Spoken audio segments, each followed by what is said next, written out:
అందరికీ నమస్కారాలు.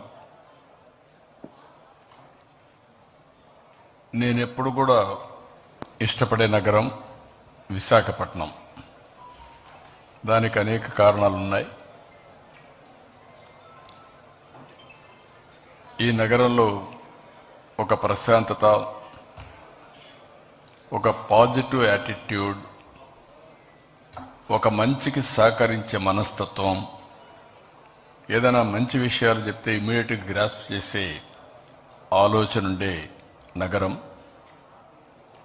నేను ఎప్పటికీ మర్చిపోలేను. హుదూద్ తుఫాన్ వస్తే నేను హుదూద్ తుఫాన్లో ఇక్కడికి వచ్చి వారం రోజులు నేను ఒక మెసేజ్ ఇచ్చాను. Day 1 ఈ విపత్తు